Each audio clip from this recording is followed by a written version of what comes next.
February 1970. Fog spreads across the hills of Henley-on-Thames. Behind tall stone walls and wrought iron gates, Friar Park emerges from the mist. Gothic pinnacles pierce the gray English sky.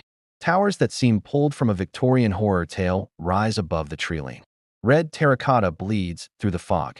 Gargoyles watch from every corner with hollow stone eyes.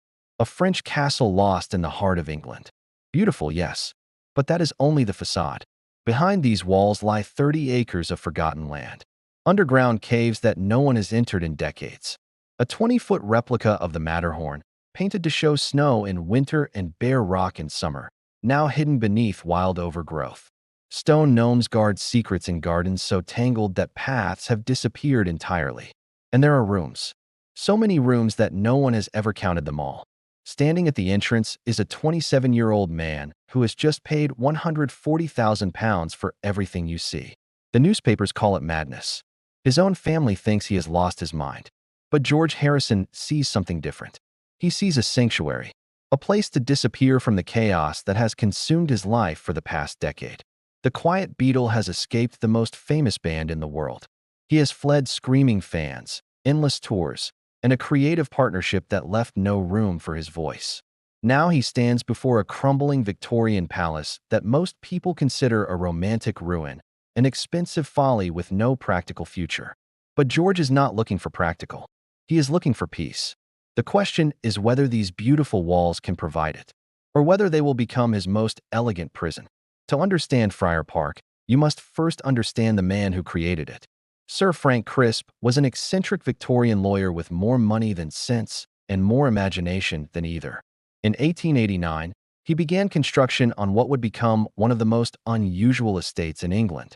The project consumed 6 years of his life and a fortune that would be worth tens of millions today. Crisp did not want a house. He wanted a statement. The mansion rose in the neo-Gothic Victorian style, all towers and pinnacles, and stained glass windows that cast colored light across marble floors. Some claim the house contained 120 rooms, though later owners would dispute that figure. What cannot be disputed is the scale of Crisp's ambition. He imported rocks from Switzerland to build a 4-acre alpine garden with winding paths that climbed an artificial mountain. At the summit stood a 20-foot replica of the Matterhorn, painted twice yearly to reflect the seasons. Beneath it, he carved a grotto of artificial ice with stalactites and underground waterfalls and mirrors that distorted your reflection until you looked like a gnome yourself. And speaking of gnomes, Crisp placed hundreds of them throughout the gardens. Ceramic figures with red caps and white beards, some smiling, some frowning, hidden in grottos and beneath trees and beside every path. They were a cosmic joke, a commentary on the pomposity of grand English gardens. Crisp found the whole enterprise of aristocratic landscaping absurd, so he filled his gardens with absurdity. The topiaries were perhaps his greatest achievement. Irish yews cut into impossible shapes. Cones and spirals and peacocks posed on pedestals of green. Sheep and obelisks and vases and geometric figures that defied description. Over 160 of them, the highest concentration anywhere in Britain. There were Japanese gardens with arched wooden bridges over koi ponds. Dutch knot gardens with hedges trimmed into mathematical patterns. 3 lakes connected by streams that flowed beneath stone bridges. Greenhouses filled with rare orchids. Secret passageways connecting the main house to the stables and staff cottages. Frank Crisp spent decades perfecting his creation.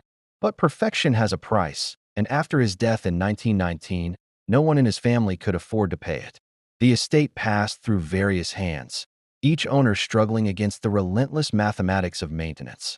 Sir Percival David tried and eventually surrendered. A group of nuns purchased the property and lived there for nearly 20 years, watching helplessly as the gardens consumed themselves and the house slowly collapsed around them. By 1970, Friar Park was a beautiful corpse waiting for burial. George Harrison was not supposed to be here. He was supposed to be in London, navigating the wreckage of the Beatles. He was supposed to be in recording studios, fighting for space on albums dominated by Lennon and McCartney. He was supposed to be everywhere the cameras wanted him to be, smiling for fans who screamed so loud he could not hear his own guitar. But George had never been like the others. Born in February 1943 in Liverpool, he came from a working-class family with no connection to fame or fortune. His father drove buses. His mother kept house and raised 4 children. There were no silver spoons, no advantages, no paths laid out in advance. What George had was a guitar and an intensity that bordered on religious devotion. By 14, he was playing with a focus that frightened his parents. Music was not a hobby for George. It was an escape from a life that seemed already written, already finished before it began. When a 15-year-old Paul McCartney introduced him to John Lennon, George was still a child, but he played like a man possessed. When the Beatles exploded in 1964, George was 21 years old. Suddenly, the quiet boy from Liverpool was trapped inside the most brutal fame machine the world had ever constructed. Endless tours where fans screamed so loud that the music became irrelevant.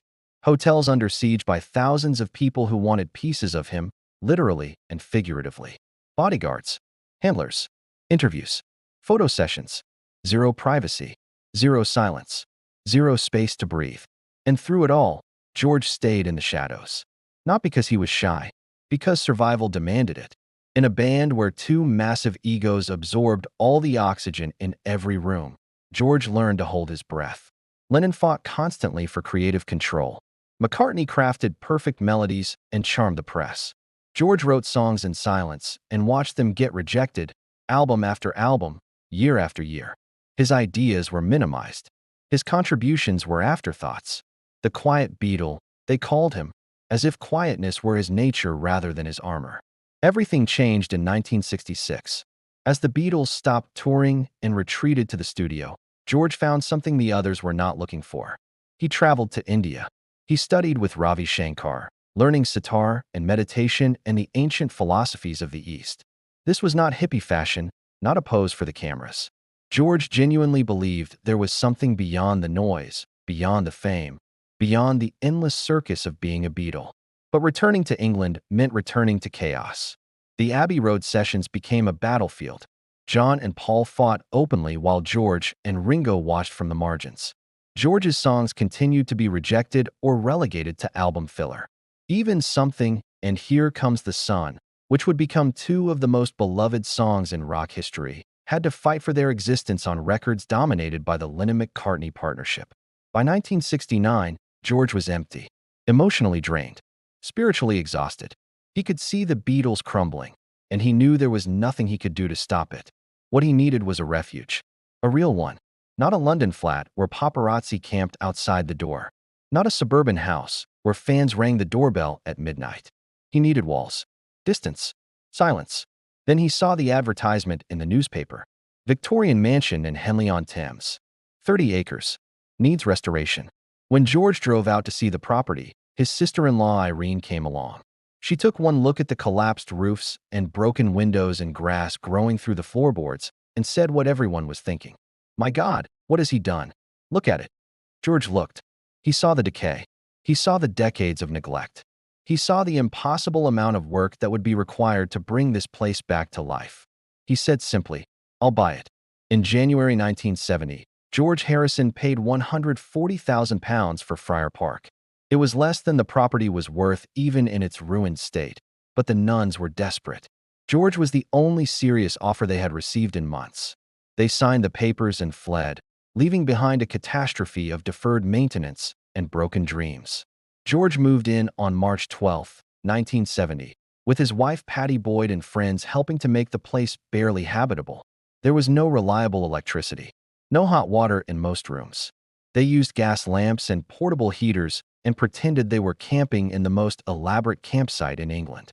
But George did not see problems. He saw possibilities. He hired more than 20 gardeners and construction workers.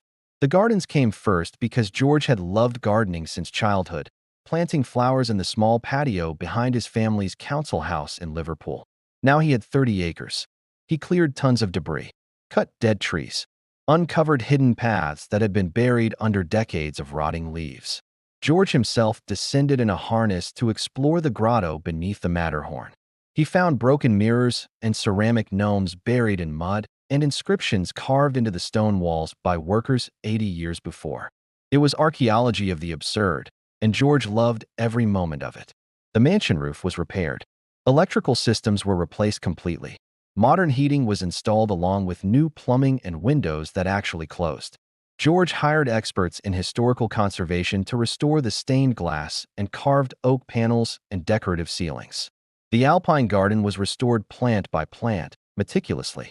George visited local nurseries looking for specific varieties, and when one shopkeeper mentioned that sales had been slow, George bought one of every plant and tree in stock. His soft heart spent fortunes on generous impulses. He could not bear to see anyone struggle when he had the power to help. The topiaries were the most complicated restoration. Decades of neglect had transformed them into shapeless masses of green, ordinary trees that had forgotten they were once peacocks and spirals and impossible geometric forms. George brought in specialists who pruned slowly, carefully, revealing the original shapes beneath years of wild growth. It took years, but it was worth it. Today, Friar Park contains between 161 and 166 topiaries, depending on how you count them. The highest concentration in Britain. Irish use frozen in shapes that Frank Crisp invented a century ago. In 1972, George installed a 16-track recording studio in one of the guest suites. He called it Fepshot, which stood for Friar Park Studio Henley-on-Thames. At the time, it was superior to Abbey Road Studios, the very place where the Beatles had recorded their masterpieces. Now George had his own studio where no one could reject his songs. He recorded most of his solo albums there. Living in the Material World. Dark Horse. 33 and a Third. Cloud 9. The posthumous Brainwashed was completed in those rooms. The Traveling Wilburys recorded there, bringing Bob Dylan and Tom Petty and Roy Orbison and Jeff Lynne into the sacred space George had created. Even the Beatles anthology project was partially filmed and recorded at Friar Park. George hired his older brothers Peter and Harry as part of the gardening staff. He worked alongside them until midnight, pruning under the light of the moon because the shadows hid the imperfections that tormented him during the day. His son Donnie would later remember thinking that his father's job was working in the garden. Only later did he discover that his father had been one of the Fab Four.